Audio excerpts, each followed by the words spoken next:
नमः शिवाय भक्तों। आज मैं 16 सोमवारी कब किया जाता है और कैसे किया जाता है ये मैं आप लोग को बतलाने जा रही हूँ। अगर आप 16 सोमवारी सावन के पहले सोमवार से शुरू करें तो उससे संतान प्राप्ति होगी। संतान प्राप्ति के लिए सावन का पहला सोमवार से आप 16 सोमवारी कर सकते हैं।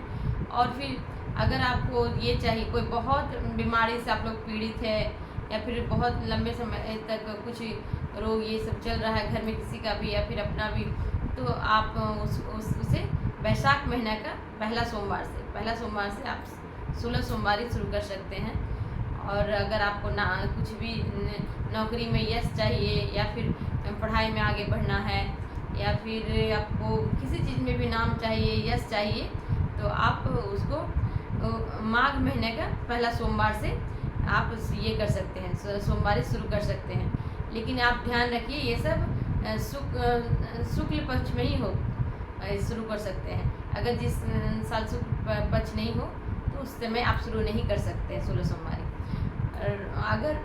और इसमें आपका भोले बाबा का पूजा दिन के तीसरे पहर में किया जाता है।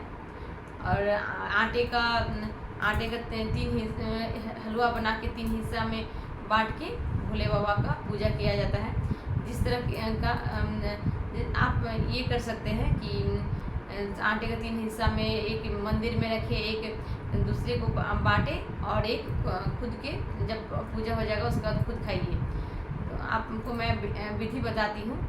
जब आप सोमवार शुरू कर रहे हैं तब नहा धो के स्वच्छ होके भोले बाबा को ध्यान में रख के, आप बिना भोले बाबा के इशारा से कृपा के बिना आप 16 सोमवारी शुरू नहीं कर सकते हैं। ये मैं 20 साल से कर रही हूँ, मुझे अनुभव हुआ है, इसलिए मैं आप लोगों को बता रही हूँ। आप नहीं कर सकते। जब आप 16 सोमवारी स्टार्ट कर रहे हैं तो आप मन ही मन भोले बाबा को स्मरण कीजिए और बोलिए, ही बाबा मुझ में तो इतना शक्ति है नहीं कि मैं आपका कुछ व्रत अच्छा से कर सकूं। मैं ज्ञानी, नादान, मूर्ख, पापी हूँ, तो आपका साथ चाहिए। तभी देखिए आप तीसरे पहर तक आपको कोई तकलीफ नहीं होगा और आप आराम से भोले बाबा का व्रत 16 सोमवारी का व्रत कर सकते हैं। उस समय आप क्या कीजिए, भोले शिवलिंग को या फिर मंदिर में कीजिए या फिर घर में शिवलिंग को ये कीजिए, अभिषेक कीजिए पंचतत्व से अभिषेक कीजिए। उसके बाद उन भोले बाबा, माता पार्वती, गणपति बाबा, कार्तिक बाबा का फोटो उनके पास रखिए, जनेऊ चढ़ाइए, अच्छत दीजिए। उसके बाद धतूरा का फल, फूल, सनमी देव का पत्ता और बेलपत्ता में अगर राम नाम लिखा हो तो बहुत ही अच्छा होगा। और बेलपत्ते की चिकने साइड को भोले बाबा के ऊपर चढ़ाइए और भोले बाबा को ये कि ध्यान में रख के ध्यान लीजिए। और फिर एक हिस्सा और व्रत ये कीजिए, घी का दीपक जलाइए और फल चढ़ाइए, नारियल चढ़ाइए, जो भी चढ़ा सकते हैं, आपको जितना सामर्थ्य है। भगवान नहीं बोले हैं कि आपको बहुत ज़्यादा ही कुछ चढ़ाना है, ऐसा कुछ नहीं है। लेकिन हाँ, आटे का हलवा बनाना है, जिसे 3 हिस्सा आपको करना है। एक हिस्सा आपको व्रत कथा कहने के बाद एक हिस्सा वहीं पे छोड़ देना है और दूसरे हिस्सा को आपको सबको बांट देना है। तीसरे हिस्सा को आपको जब आप भोजन ग्रहण कर रहे हैं तब भोले बाबा का प्रसाद को खा के फिर आप भोजन ग्रहण कर सकते हैं। एक बार उसमें भोजन करना है और उसके बाद फिर आप भोले बाबा का, आप तो जानते ही हैं महिमा। आप कहेंगे कि आपको इतने साल से व्रत करके क्या मिला। मुझे तो आप समझ सकते हैं, मैं एक ये हूँ, मतलब मैं एक विकलांग हूँ जिसको हर पल भगवान ही साथ दे रहे हैं कि मेरा हर मुश्किल दूर होते जा रहा है और फिर हर कदम में साथ दे रहे हैं, बोल के ही मेरा ज़िंदगी चल रहा है। तो फिर आप भी करके देखिए, भोले बाबा ज़रूर प्रसन्न होंगे। मैं महसूस की हूँ, आप लोग भी महसूस कीजिए।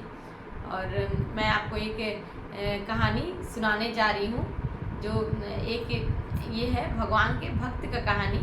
सो आप सुनिए। एक दूल्हा और दुल्हन थी, जो जैसे रास्ते में जा रहे थे और बारिश का मौसम था, बहुत बारिश हुआ था, तो रास्ते में जा रहा था। तो उसी समय एक भगवान का भक्त भी उधर से गुजर रहा था, पुजारी भक्त गुजर रहा था और मस्ती से आराम से ओम नमः शिवाय, ओम नमः शिवाय बके ये बोले जा रहे हैं, पार हो रहा है। तो फिर वो जो ये है दूल्हा दुल्हन का जोड़ा जो जा रहा है, तो वो जो मस्ती से जा रहे हैं ओम नमः शिवाय बोलते बोलते, उसके चप्पल से चट चट करते करते उनका उनसे जो गंदा उड़ा कीचड़ उनके ऊपर लग गया, दूल्हा दुल्हन के ऊपर। तो फिर वो दुल्हन बोलने लगी, आप इसको कुछ नहीं बोल रहे हैं, देख रहे हैं कि आप ये कैसा आदमी है, मेरे ऊपर इतना कीचड़, इतना अच्छा ड्रेस में मेरा लगा दिया इतना कीचड़। फिर वो दूल्हा क्या किया, उसको पकड़ के उसको पंडित को बहुत मारा कि तुम्हारा दिमाग नहीं है कि देख रहा है हम लोग यहाँ पार हो रहे हैं, तुम्हें एकदम गजब से चल रहा है। वो अपना मस्ती से ऐसा झूम रहा था कि उसका पैर में कैसे जा रहा है उसका कुछ होश नहीं था, वो अपना भगवान का नाम लेके मस्ती से झूमे जा रहा है। तो फिर उसको बहुत मारा।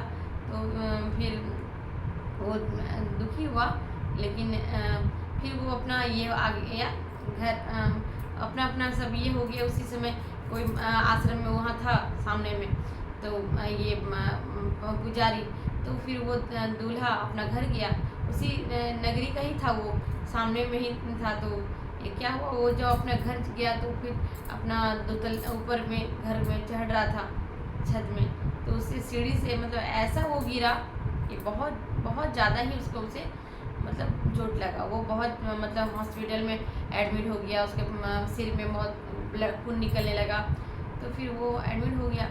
तो फिर वो दुल्हन बोलने लगी, देखिए वो कितना बदमाश था बाबा, आपको इतना खराब बदुआ दिया होगा कि आपका ये ऐसा हो गया। फिर वो अपना सारा बात अब और भी आदमी सबको बताया, तो बोले हाँ वो बाबा तो इधर ही रहता है। तो फिर वो सब जाके उनको बोला, देखिए ये लोग बीमार हो गया, वो कैसे गिर गया, आप इसको क्या बददुआ दे रही है। तो फिर वो बोला कि वो दूल्हा हम मुझे क्यों मारा, क्योंकि वो उसके प्रेमिका से प्रेम करता था, मेरे चप्पल से जो गंदा उसके ऊपर लगा तो उसको प्रेम करता था, उसे चोट लगा, उसे दुख लगा, इसलिए वो मुझे मारा।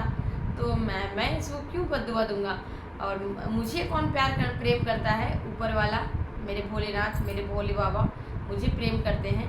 तो वो देखे कि मेरे साथ अन्याय हो रहा था, तो फिर उसको उस दूल्हा को, उसको लड़का को सजा मेरे भोले बाबा दिए सजा, तो इसलिए उसको चोट लगा। मैं इसमें कोई बददुआ ये सब नहीं दिया। तो फिर सबको लगा कि हाँ ये तो सच बोल रहा है, ये इतना बड़ा भक्त है, हमेशा ही मन से नमः शिवाय जपते रहता है, तो फिर ये कोई गलत तो नहीं बोल रहा है। तो फिर इसी ऐसे ये सच है कि अगर आप सच्चा मन से भगवान का नाम जपेंगे तो फिर आपका व्रत हो या फिर आपका पूजा हो कभी व्यर्थ नहीं जाएगा। ओम नमः शिवाय भक्तों।